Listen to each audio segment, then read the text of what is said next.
Hey, Scull Goodguy here, and today I'm going to review a tactile switch from Akko, the Akko V3 Cream Blue Pro.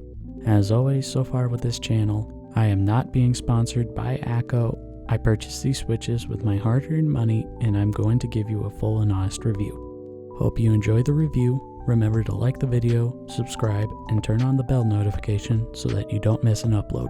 The Akko V3 Cream Blue Pros come in at $8.99 for 45 switches on Akko's website.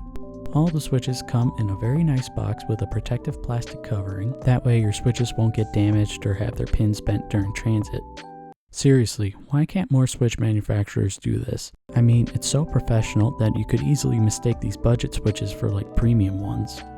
Anyway, the Cream Blue Pros are a tactile switch with an actuation force of 50 grams with a bottom out of 60 grams.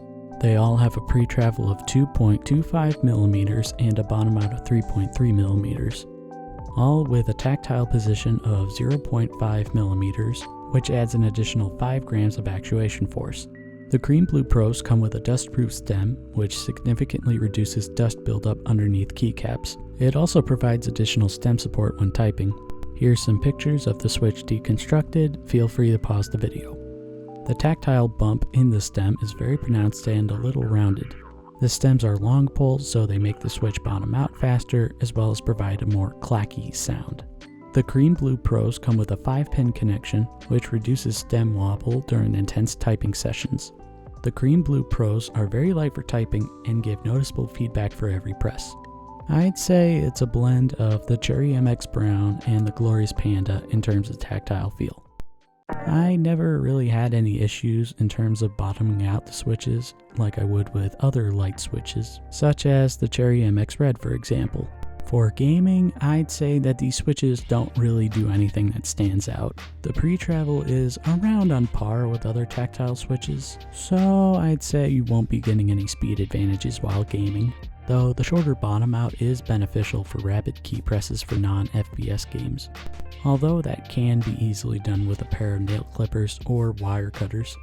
The switches feel and sound surprisingly great considering that they are stock budget switches. The tactile feedback do make these switches great for both typing and gaming, and they all come with a light but very nice factory lube job, so you don't have to spend like 4 hours lubing and filming your switches.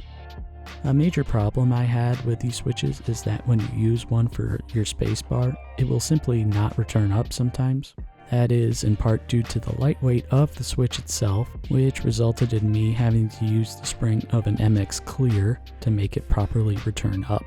To me, this is kind of an issue because I would really love it if Akko just sold this switch just with a heavier spring.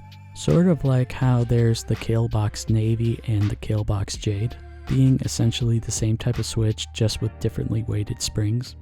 Oh, and before I forget, here's a typing test for the switches.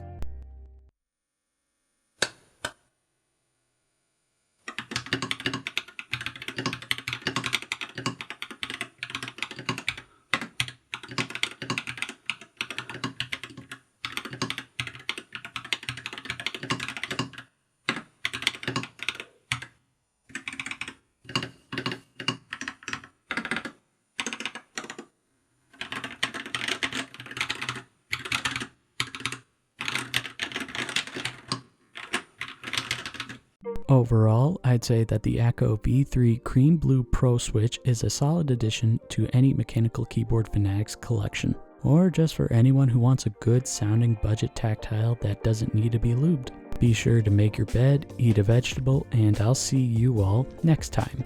GG's.